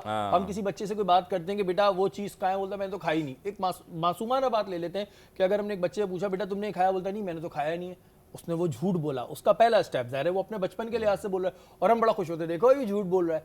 ये क्या वहां से शुरू होता है? अब जिसको देखो वो झूठ बोल रहा होता है, किसी की बात पे यकीन करना मुश्किल हो गया है। फ्रॉम क्रेडल आपको ना, देखिए बात ये है कि मेरा तो एक्सपीरियंस इससे बिल्कुल मुख्तलिफ है। मतलब मेरा बेटा है वो बिल्कुल सच्चा है, जो बात भी करता हूँ ना, अगर हंसने की बात होगी तो हंसेगा, नहीं हंसने की बात होगी तो क्या मैं क्यों हंसूँ भाई, आप मुझे हंसाने की कोशिश कर रहे हैं। तो मतलब बच्चे, आप घर की तरबियत, माहौल बड़ा ज़रूरी है। पहले इल्म कम होता था, डिग्रियां कम होती थीं, और उसके बावजूद लोग बहुत अच्छा बिहेव करते थे, नस्लें चलाते थे, आगे बढ़ाते थे, वो तरबियत होती थी। तरबियत का जो अंसर है वो हमारे यहाँ कम होता जा रहा है। डिग्रियां बड़ी बढ़ रही हैं, लेकिन ये सोशल मीडिया और ये सब बड़ा झूठ अंदर ले आए हैं। मैं ऐसे मिसरे पढ़ता हूँ, तकरीबन मुझे पूरा कलाम इकबाल का याद है, तकरीबन पूरा गालिब का याद है। तो जब वो दिल पे बड़ा सितम गुजरता है कि जब वो टूटे हुए मिसरे और वो टूटे हुए कलाम आता है नेट के ऊपर और अपने नाम से जोड़ देते हैं। अच्छा उसके बाद फिर और कहते हैं कि मैंने अच्छा व्हाट्सएप वगैरह पे सिलसिला है कि जी एक भेज दिया, अब अगर मुसलमान हो तो इसको 1000 जगहों पे फॉरवर्ड करो। ओ भाई क्या दीन जो है वो व्हाट्सएप के जरिए हम पे उतरा था, यानी खुद ही आपने फतवा दे दिया कि इसको 1000 और ये चीज़ मैंने इस वजह से भी क्लियर कर दी कि भाई अगर वो लोग ये सोच के कर रहे हैं कि कोई हम अच्छा काम कर रहे हैं तो अच्छा काम नहीं कर रहे, नहीं कर रहे। ये बहुत ज़्यादा आपके लिए भी नुकसान, गुनाह तो आपको मिल रहा है और जो फॉरवर्ड कर रहे हैं उनको भी चाहिए कि भाई ये फॉरवर्ड ना करें। अच्छा शहरी भाई, जी जी, इसी जो आप लोग का टॉपिक चल रहा है उसी में बात करूंगी कि एक टर्म यूज होती है फ्रीडम ऑफ स्पीच।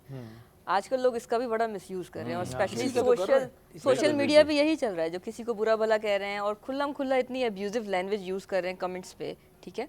तो वो ये अपने आप को ये कह के डिफेंड करते हैं कि भाई फ्रीडम ऑफ स्पीच है, मैं ये कह रहा हूँ, मुझे ये समझ में आ रहा है, तो तुम कौन होते हो मुझे रोकने वाले? कोई आके अगर रोक भी रहा है ना तो कहते हैं तुम कौन हो, और तुम गलत चीज फैला रहे हो। यही एग्जैक्टली। तो ये जो आप कह रहे हैं ना कि झूठ बहतान, तो ये सोशल मीडिया के जरिए तो बहुत ईजी हो गया। अच्छा, हमारे यहाँ पहले कहते थे झूठे का मुंह काला सच्चे का बोल बाला, अब ऐसा है कि झूठे को मुंह काला हो रहा है? अब ऐसा तो नजर नहीं आ रहा है, उल्टा हो रहा है, उल्टा ही हो रहा है। ये तो एक अजीब ही सिस्टम चल रहा है। मोहसिन भाई, बहुत से लोग ये भी कह के अपनी राय फरार कर लेते हैं कि यार झूठ बोल दिया तो क्या हुआ, हमने तो ये झूठ 2 लोगों को मिलवाने के लिए बोला था। अच्छा, ये इस पे भी हम बात करेंगे कि हाँ किन उस पे मुकामात पे झूठ बोला जा सकता है, लेकिन जो लोग झूठ बोल के समझ रहे होते हैं कि हम तो झूठ बोल के कामयाबी हासिल कर रहे हैं, हमारा तो मुंह काला नहीं हो रहा, सच्चे का बोल बाला भी नहीं हो रहा, झूठे का मुंह काला भी नहीं हो फिर रहा। मैं आपके सामने हदीस रखूंगा और अल्लाह के रसूल की बात रखूंगा, मेरे आका ने क्या फरमाया। हुजूर अकरम सल्लल्लाहु अलैहि वसल्लम फरमाया कि एक शख्स झूठ बोलता है, यहाँ तक कि झूठ बोलते बोलते जो कारामन कातिबीन का नाम जो है ना, 2 फरिश्ते आपके लिख रहे हैं रोज़ाना आप जो काम कर रहे हैं, फरमाते हैं अल्लाह ताला हुक्म देता है फरिश्तों, इसने इतना झूठ बोला, अब इसे काज़िब लिख दो, यानी कि वो उसे झूठा लिख दिया जाता है। अब वो जो भी कलाम करे झूठा फरमाए, हुजूर फरमाते एक वक्त आता है कि वो झूठ बोलते बोलते अल्लाह ताला उसको काज़िब लिख देता है, और जब झूठ वो काज़िब लिख दिया जाता है, फरमाते हैं अल्लाह ताला फिर उसका ठिकाना जहन्नुम में बना देता है। यानी कि अल्लाह ताला डिग्री देता है कि अब ये बंदा ये जब दुनिया से जाएगा तो जहन्नुम में जाएगा, रजिस्टर्ड झूठा है। तो सबसे बड़ी बात, आप झूठ जिस लिहाज से भी बोल रहे हैं, झूठ बोलने से सबसे पहले क्या होती है, हुजूर सल्लल्लाहु अलैहि वसल्लम ने ये हदीस सुन लीजिएगा, अल्लाह के रसूल फरमाते हैं अपने खरीद फरोख्त में झूठ मत बोलो, क्यों? जब तुम झूठ बोल तो अल्लाह बरकत उठा लेता है। अब ये हदीस जो आपको सामने रखी इसलिए रखी कि आज सबसे बड़ा फुकदान ये है, अल्लाह की कसम मेरे ने मुनाफा ही नहीं कमाया। हाँ, ये बोल के तो और शक में डाल देते हैं कि भाई तू हमारे साथ क्यों इतना अच्छा हुआ, इतना सगा हो गया, बैठा इसीलिए वो इतना सगा हो गया कि 10 रुपए का मुनाफा नहीं ले रहा, उसने तमाम हलाल जो माल था ना सबको हराम कर दिया। क्यों? एक तो रब की कसम खा रहे, फिर कह रहे हो मुनाफा ही नहीं रहा, फिर तुम झूठ बोल रहे हो, यानी अपने हलाल माल को हराम कर दिया। आज सबसे बड़ा फुकदान है वो झूठ बोल के बेचते हैं कि कोई मुनाफा नहीं लिया, और कई हज़ारों रुपए या 100 रुपये मुनाफा लगे। अब इस दौरान उसने अगर 10 रुपये का भी मुनाफा किया ना, वो 10 रुपये जो मिले वो तमाम माल हराम। अच्छा, जो कसमें खा के झूठ बोल रहे होते हैं, आपके पास तो बहुत आते होंगे, सर कसम से ये नहीं किया, अल्लाह की कसम, इसकी कसम, ये इनका क्या गुनाह है? मैं आपको बताऊं कि बड़ा अच्छा कॉल है। दोबारा मैं मौला कायनात के कॉल, माशाल्लाह, जब आप से किसी ने पूछा कि मुनाफिकत क्या है, आपने कहा कि झूठ और रियाकारी को हक में इस तरह गूंद दिया गया है कि रेशा रेशा अलग करना पड़ रहा है। वो तकलीफ का आप अंदाज़ा कीजिए, रेशा रेशा अलग करना पड़ रहा है। तो ये इस तरह गूंद दिया जाता है कि आपको तकलीफ भी होती है उसमें, लेकिन ये अमल करना पड़ता है। और हमारे पास तो ख़ास तौर पे हम इस तरह से देखिए, किसी की शक्ल पे नहीं लिखा होता कि मुजरिम है या वो मासूम है। बिल्कुल फैक्ट्स होते हैं, शक्ल पे ना जाएं या उसके जेस्चर्स पे ना जाएं, फैक्ट्स पे जाएं। फैक्ट्स की फिर आप उसको रिलेट करें, उसमें अगर वो मुजरिम निकल रहा है तो वो मुजरिम। अच्छा, वैसे जो मुजरिम आते हैं, जब वो कस्में खा रहे होते हैं, तो आप लोगों को तो आइडिया हो जाता होगा, जो आते ही शुरुआती कस्मों से शुरू करते हैं अपनी। जी, मैंने तो देखा है इंटेरोगेशन में। ये भी है, ज़रूरी नहीं कि कस्में खाने वाला हर आदमी झूठा हो, नो डाउट, लेकिन वो फिर उसको, मैं वही कह रहा हूँ कि आप ये ना देखें वो बज़ाहिर परेशान है या बज़ाहिर पुरसुकून है, इन चीज़ों से कोई फ़र्क नहीं पड़ता। कभी कभी मुजरिम होता है और बिल्कुल पुरसुकून होता है, कभी कभी बिल्कुल मासूम होता है और वो इस तरह परेशान हो रहा होता है कि आप समझें कि दुनिया के सारे जराइमी इसने किए हैं। बिल्कुल तो फैक्ट्स पे लेकिन बस दुआ ये है कि हमारे माशरे में वो दौर दोबारा आ जाए कि सच्चे का बोल बाला और झूठे का मुंह काला हो। आजकल जबकि इसका उल्टा रहा है, तो सच बोलें, सच बोलने की कोशिश करते रहें। प्रॉब्लम्स आएंगी, परेशानियां आएंगी, कई जगहों पे आपको नाकामी का सामना करना पड़ेगा, लेकिन आप ये मुतमईन होंगे कि आप अपने रब को राज़ी कर रहे हैं। बस रब को राज़ी करना हम सबका मकसद है इस दुनिया में आने का। अपने रब को राज़ी कर लिया, सब कर लिया। सनम, क्रिकेट के हवाले से तो हमने आपसे बात की, साथ ही में आपने अदाकारी की तरफ भी कदम रखा। अभी एक मूवी आई थी जिसमें आपने एक्टिंग की, तो ये क्रिकेट से एक्टिंग में जंप कहाँ से आई, मतलब ये कैसे हुआ? हाँ जी, ये मैंने भी कभी सोचा नहीं था कि कभी ज़िंदगी में एक्टिंग मैं करूँगी या डायरेक्टली फ़िल्म में ही डेब्यू कर दूँगी एक्टिंग का। बट ये एक समझने की एक अपॉर्चुनिटी आई, और वो भी रिलेटेड टू क्रिकेट ही थी। मूवी है नायाब, और वो एक वुमेन क्रिकेटर की कहानी बता रहे हैं कि एक लड़की है, उसको क्रिकेटर बनना है, उसको जुनून है क्रिकेट खेलने का, तो उसकी जर्नी दिखाई है। तो उसमें और भी बहुत सारे क्रिकेटर्स चाहिए थे, तो उनके ऑडिशंस की कॉल मैंने देखी जब, तो मैं पहुंच गई ऑडिशन अच्छा, देने के लिए। उसमें गालिबन आपका नेगेटिव रोल है। जी हाँ, मेरा काइंड ऑफ नेगेटिव रोल है which letter on turn into a positive. ठीक है। Side. अच्छा, ये वैसे जो उसमें आपने ज़्यादा नेगेटिव चीज़ें दिखाई होंगी, नेगेटिव होती है चीज़ें हमारे पास, तो जो हमारे पीसीबी है या जो भी हमारे प्लेयर्स हैं, इनके साथ भी ज़ातियाँ होती हैं। ये जो एक हम वर्ड सुनते हैं कि क्रिकेट में फेवरेटिज्म बहुत है, ये बहुत है, तो वाकई में है? जी देखें, जब मूवी बनती है तो वो बाकायदा रिसर्च करके ही बनती है। तो जो हमारे डायरेक्टर थे उन्होंने भी 4 साल बाकायदा रिसर्च किया था, और उन्होंने रियल फैक्ट्स ही निकाल के डाले थे। उन्होंने खुद क्रिकेट ग्राउंड में आके हमारी प्रैक्टिसेस में बैठ के काफ़ी लड़कियों से इंटरव्यू करके और बहुत सौ को ऑब्जर्व भी किया था उन्होंने। फिर उसमें से उन्होंने किरदार निकाल के बनाए थे। तो ऐसे किरदार होते हैं कि जो सीनियर होते हैं वो एकदम से किसी जूनियर को एक्सेप्ट नहीं करते, या उसको इन नहीं होने दे रहे होते, किसी को टफ टाइम दे रहे होते हैं, या कोई अच्छा प्लेयर होता है तो उसके साथ एक प्रोफेशनल जेलिसी भी होती है, या कॉम्पिटिटर भी बना लेते हैं अपना, और कुछ ऐसे कर रहे होते हैं हरकतें कि उसकी परफॉर्मेंस ख़राब हो जाए, या वो छोड़ दे क्रिकेट को, या वो भाग जाए ग्राउंड से। जैसे ड्यूरिंग मैच रनआउट्स बिला वजह के करवाते हैं। ये ड्रेसिंग रूम का माहौल भी बहुत मायने रखता है कि अगर एक जूनियर है, अभी जिसका अभी इनिशियल स्टार्ट है, जो पहले वाले बैठे हुए, वो आते ही ऐसा माहौल बना देते हैं कि जब वो बेचारा ग्राउंड में जाएगा तो वही बातें सोच के जहन में जाएगा। जी हाँ, ऐसा होता है, बिकॉज सीनियर्स का एक रोब रहता ही है हमेशा जूनियर के ऊपर। जूनियर को थोड़ा टाइम लगता है, अपने आप को प्रूव करना पड़ता है, और उसके बाद ही वो जगह बनाता है। फिर ऐसा भी टाइम आता है कि वही जूनियर जो किसी टाइम पे नहीं सेट हो रहा था, वो इतना अच्छा दोस्त बन जाता है उन सीनियर्स का, और इतना अच्छा रवैया होता है कि पता ही नहीं चलता बाद में कि कौन सीनियर था कौन जूनियर था। तो आप अपनी इस जो आपकी मूवी है, इसमें आप क्या कर रही थी, किसको आगे बढ़ने से रोक रही थी, क्या था करेक्टर? मेरा करेक्टर यही था कि मैं एक सीनियर प्लेयर हूँ जो कि ड्रॉप आउट है पाकिस्तान टीम से, और वो स्ट्रगल कर रही है कम बैक करने के लिए। ऐसे में वो देखती है कि कोई एक लड़की नई आई है, और वो जो है वो उसको लगता है कि कॉम्पिटिटर है, अच्छी है, तो वो पहले दिन ही उसके ऊपर जो है ऐसा इम्पैक्ट डालती है कि जो है ना कि वो भाग जाए ग्राउंड छोड़ के, और क्रिकेट में उसका कुछ नहीं होने वाला, क्योंकि ऑलरेडी यहाँ पर तो हम लोग सेट हैं, जो हम सीनियर हैं हमारी चलेगी, और अगर चलाना है तो फिर हम तो आप उसमें कामयाब हुई या नहीं हुई?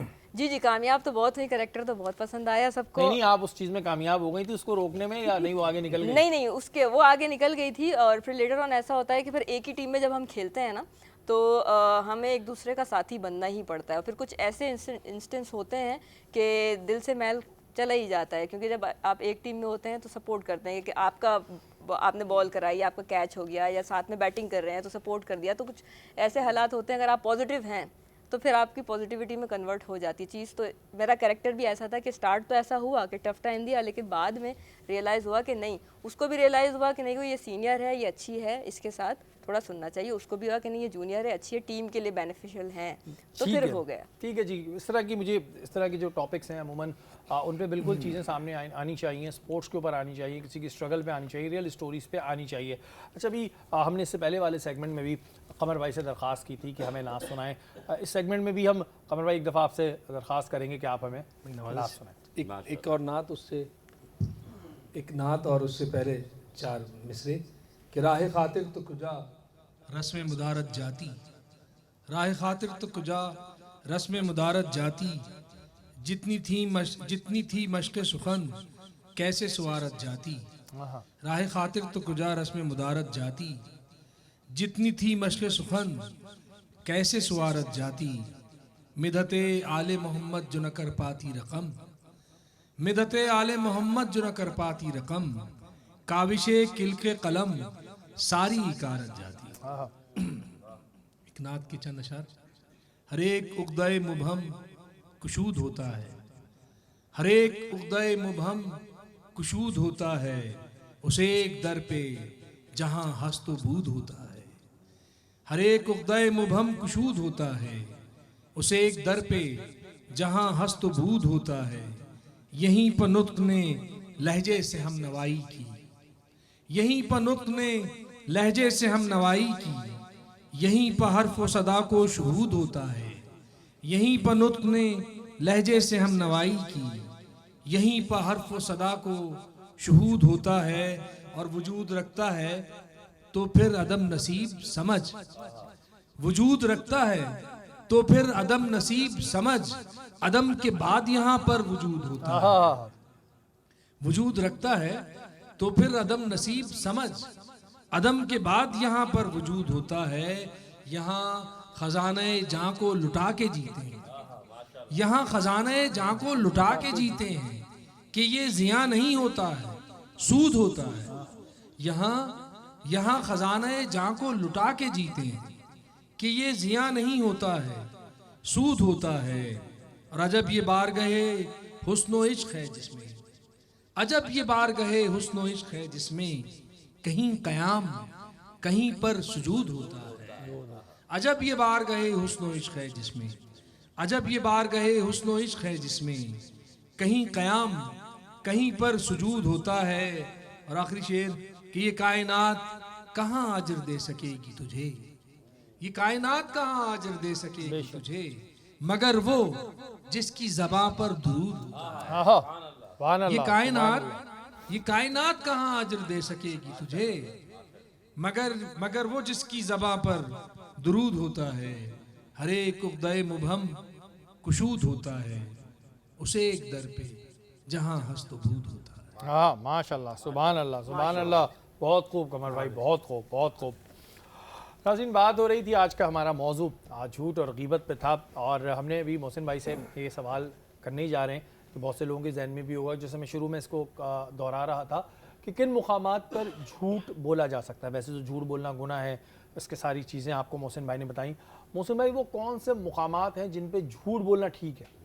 अच्छा, ये जो बात आपने फरमाया कि वैसे तो आप हकीकत बात है कि झूठ जो है गुनाह कबीरा है, लेकिन कुछ मकामात पर उलमाए कराम ने और हमारे जितने भी हैं कि इस झूठ को जायज़ करार दिया कि इसके करने से जो है क्या फ़वाइद है और क्या नुकसानात हैं, इसको मद्देनज़र रखते हुए सबसे पहला जो शरई हुक्म ये आया कि अगर मियाँ बीवी आपस में मौजूद हैं और उनके दरमियान कोई नाचाकी बढ़ सकती है, हद से तजावुज़ कर सकती है, तो उसमें मियाँ के लिए भी और बीवी के लिए भी हुक्म है कि वो आपस में झूठ या ऐसे अल्फाज का इस्तेमाल कर सकते हैं जिससे उनकी नाचाकी जो है वो इत्तफाक़ी में बढ़ जाए और मोहब्बत में बढ़ जाए। मिसाल के तौर पे अगर ये इसलिए कह रहा हूँ कि उस वक्त बीवी तैयार होकर कहती है कि मैं कैसी लग रही हूँ, अब उस वक्त वो शौहर का दिल नहीं भी चाह रहा हो कि तुम कैसी लग रही हो नहीं लग रही हो, लेकिन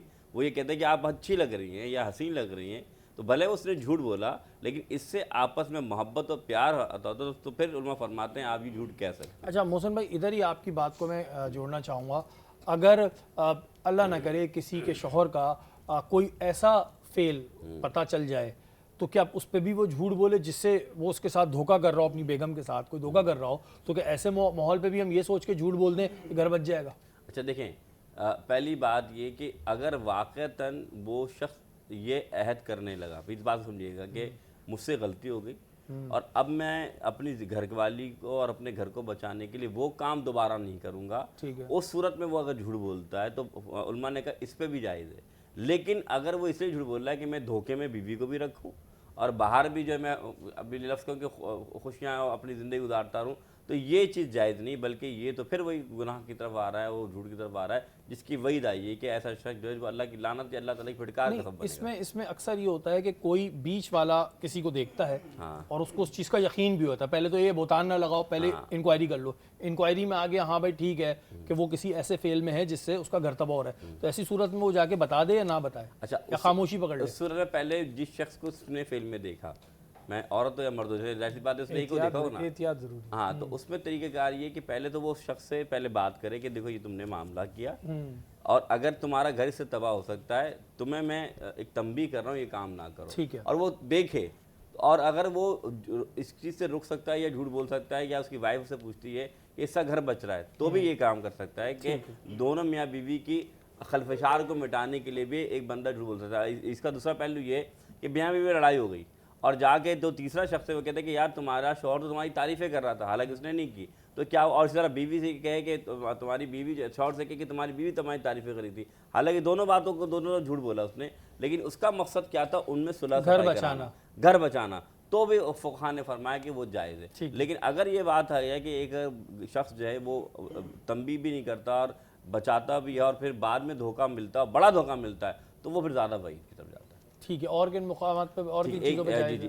एक चीज़ तो ये हो गई। दूसरा ये कि आपस में दोस्ती आ रही हो और दोस्त जो मुखलिस हों एक दूसरे से, और अगर उनमें कोई किसी बात पे तनाज़ा हो गया तो तीसरा शख्स झूठ बोलकर ये बात कर सकता है कि उनकी जो दोस्ती है उनको बचाने के लिए कि ऐसा काम ना करो, बल्कि वो तो तुम्हारे लिए ये ख्याल रखता है। अच्छा मोहसिन भाई, ठीक है झूठ इन चीज़ों पे जायज़ है, लेकिन किसी को के अंदर से हम झूठ की आदत ख़त्म करना चाह रहा हूँ। बहुत से लोगों में एक आदत होती है जिसे हुर्फ़ आम में एक आदत है कि जी लंबी लंबी फेंक रहे हैं, हाँ, उनकी नेचर में आ जाती है ये बात कि जब बैठेंगे वो कोई ऐसी बात करेंगे जो होगा ही नहीं, जो सर से पैर तक हमें पता है झूठ बोल रहा है, उस बंदे की हम इस्लाह भी करना चाह रहे हैं कि भाई ये इसकी आदत, इसका मजाक बन रही है, उसको किस तरह रोका जाए? फिर देखिए सबसे पहले बात इस्लाह का तरीका ये तो सबसे पहले तो अकेले में उससे गुफ्तगू कीजिए। अब अकेले में समझा समझा के थक गए हो, फिर देखिए सीधा साधा कहते हैं कि भाई फजूल बात मत करो। अच्छा, फिर मैं आपको एक बात बताऊं।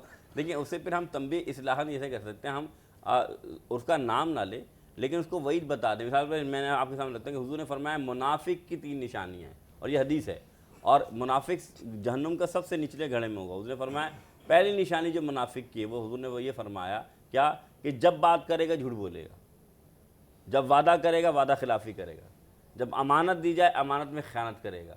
तो मालूम है कि झूठा जो होगा उसकी पहली निशानी है कि वो मुनाफिकत की तरफ जा रहा है, और मुनाफिक जो है वो जहन्नुम के सबसे निचले दर्जे में होगा।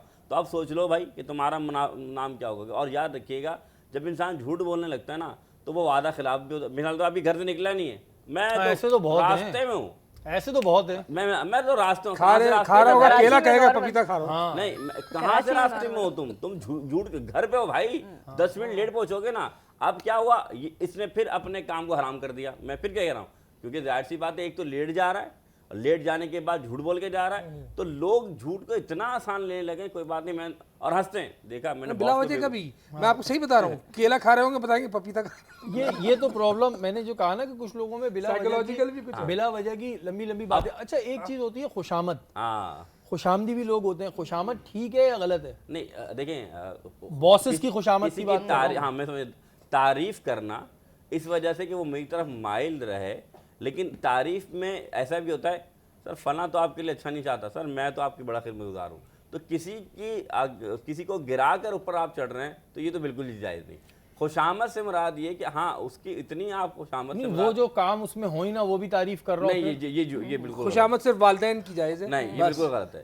अच्छा अब क्योंकि प्रोग्राम का टाइम खत्म हो चुका है, मैं बिल्कुल बता रहा हूँ, लेकिन एक सवाल बड़ा इंपॉर्टेंट है, मैं जाते जाते कमर भाई से करूँगा। कमर भाई आप तो क्योंकि ज़ाहिर अफसर हैं तो आपकी जो खुशामद करते हैं लोग आप पहचान जाते हैं खुशामदी है, और ऐसे लोगों को आप लोग पसंद करते हैं सारे अफसरान या ना पसंद करते हैं? जल्दी बता दें। नहीं बिल्कुल नहीं, और ये होता है आप इसको लोग करते हैं बटरिंग करने की कोशिश, लेकिन समझ जाते हैं आप लोग, जाहिर ही बात है, और फायदा कुछ नहीं होता। नहीं कोई फायदा नहीं, किसी कोई फायदा नहीं होता जी। आज बात हो रही थी झूठ और गिबत में, बिल्कुल जी झूठ और गिबत से बचना चाहिए। छोटी छोटी चीज़ें होती हैं, छोटे छोटे पॉइंट्स होते हैं जो बताने का मकसद ये होता है कि अगर आपसे जाने अनजाने में कोई गुनाह हो रहा है तो वो गुनाह आप ना करें। हम भी इस नशिस्त से सीखते हैं, आपको भी सीखना चाहिए। आप दोनों मेहमानों का बहुत शुक्रिया, आप हमारी नशिस्त में आए, आप लोगों के लिए बहुत सारी दुआएं।